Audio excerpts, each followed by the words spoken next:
I'm going to start a discussion of operating systems, middleware, and hardware with the Solaris operating system. Oracle acquired Solaris when they acquired Sun. They got the Solaris operating system, the Spark hardware, and a lot of other things we'll talk about in a bit. Solaris is optimized to run with Oracle. It was preferred operating system even before Oracle has it, but now obviously since they control it, it's going to be very tightly co-engineered with the Oracle stack. And that's not just the database, that's the middle tier and everything else. There are projects that cover CPU use, memory use, file system I/O security that are being targeted as projects to work across hardware, database, and operating system. So it's a very tight level of integration and engineering, which is great for people who are going to run the operating system or the hardware and the support they get from Oracle. So you can pretty much get everything all in one place. Solaris is one of the big things is designed for OS level virtualization. So you have the Oracle Solaris zones, you have network virtualization, you can even use Oracle VM down at the hardware. So you're running base hardware level virtualization, which is very performant. You don't have the intermediate I/O issues. It's also a very secure operating system. It's got encryption built into it. It's got encryption down at the file system level. It's designed to be an enterprise data center type operating system. So there's a lot of security behind it. Talking about the file system, the ZFS is a very robust file system. It's been around for a while. It's a preferred file system. You don't lose data. It has self-healing features where it keeps copies of your data in multiple places so that if you have data corruption, it can automatically copy it for you and fix it.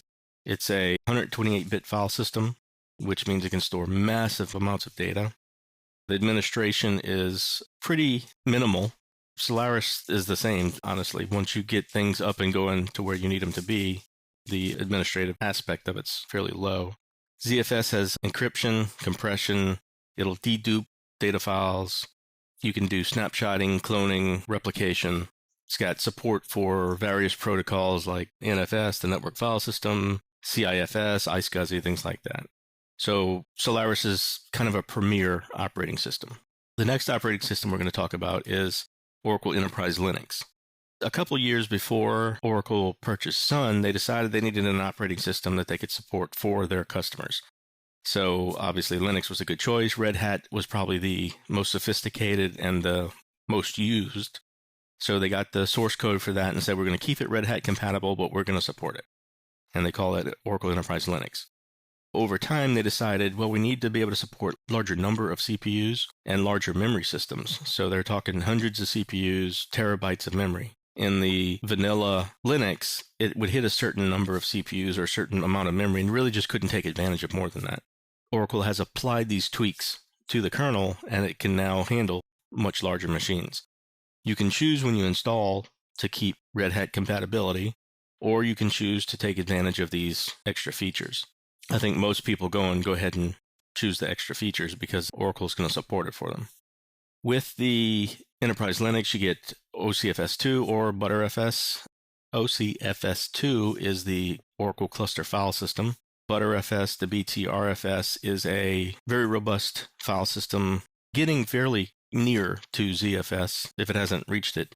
It's supported, it's being implemented, improved. Oracle's put a lot of investment into it. It's got good snapshotting, cloning. It's got online grow, resize, shrink your file systems, which is very handy. It does internal mirroring, so if you have data corruption, it can fix that for you. It's not as automated or as self-healing as ZFS, at least not yet, but it's getting there. So it's reliable, scalable, well supported. Now, those are the two operating systems that Oracle provides. Which operating system you'll choose partly depends on the people you have in your support unit, and it also what kind of hardware.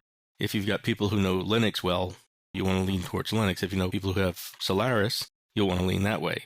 If you're running Spark hardware, you'll be running Solaris. If you're running the cheaper, off-the-shelf type hardware, you'll probably be running Linux. The good thing about Linux is that it's cheap. The support is very cheap. I think the latest I saw was $99 per year per machine. And it's also a premier operating system for Oracle. And it's a good operating system to do rack clusters, which we talk a little bit about rack later. That's about it for the operating systems. Next up is the middleware.